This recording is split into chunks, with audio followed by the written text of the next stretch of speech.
Week 6 learning assignment. First off, we're going to address the needs of young children who are gifted. Now, many teachers think that a young gifted child may not need as much attention as anybody else, but that couldn't be more opposite. They need just as much, if not more. Therefore, having a caring nature is probably one of the best tools that we can have as teachers to help our gifted children. Being able to know where they're coming from, know their challenges, know their opportunities, we can really give them a good chance for success. Next is time. Now, time is very important because a gifted child has much to say, much they're thinking about, and therefore they need more time to process, and they might need more time to put their thoughts together. Next, we have sympathy. Now, sympathy is important for a teacher to have with a gifted child is because some gifted children might have different backgrounds, different upbringings, different cultures, and therefore we got to be able to know what motivates them in order to help them best succeed. Finally, we have choices. Now, giving a gifted learner choices in their education allows them to best use their skills in order to gain success in every lesson that we give them, not that they're just practicing basic material. Next, we have the characteristics of young children who are gifted. Now, due to asynchronous development, not all gifted children might exhibit all of these characteristics. They may exhibit only one, and that's okay, and that's why a more personalized education plan helps us.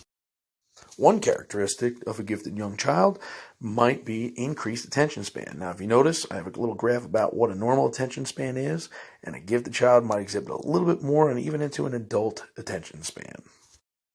Next is creativity. We have to allow the gifted child to use their creative mind in order to produce work that would be appropriate and commensurate with their skills and abilities. And again, not just practicing basic skills.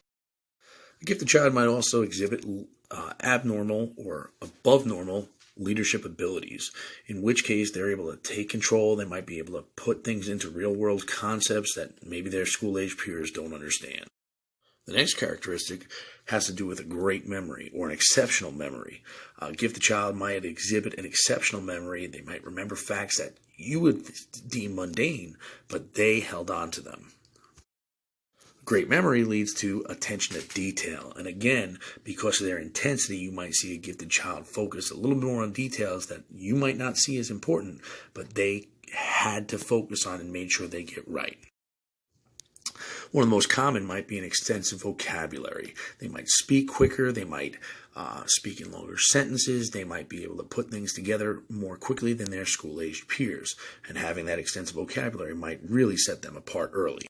Another trait might be logical or reasoning skills or advanced logical or reasoning skills, being able to put together patterns or being able to understand bigger concepts and apply it to the real world. And finally, there might be a physical component, a high energy component of the gifted student. Now, this could also be because they're bored and they might be moving a lot, but it also might be because they just need to physically get their energy out rather than sitting around. Next, we're going to talk about how to identify these young gifted learners. Now, the obvious answer to identify a young gifted learner would probably be administer some sort of test, an IQ test, some sort of standardized test to get the students to pass a set standard as to what a gifted child might be. While this may seem logical, we've already discussed that students that are gifted sometimes have asynchronous development. There might also be lack of development because of their background, culturally, language barriers, and therefore what we try to do to incorporate more socioeconomic levels, ethnic backgrounds, we have what's called Plan B here in Florida. Why Plan B is such a great assessment tool is because it uses multiple criteria and multiple instruments that help recognize underrepresented populations to be known as gifted students. The reality is most gifted students may not be linguistically ready to pass that test. And finally, how to support the needs of young gifted learners.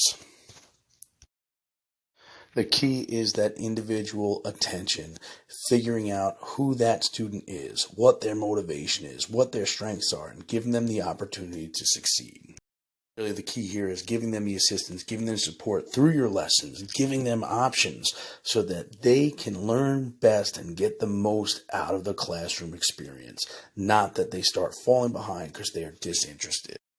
giving this gifted student their close personal attention that they need and that they desire will help them be successful. Thanks for listening.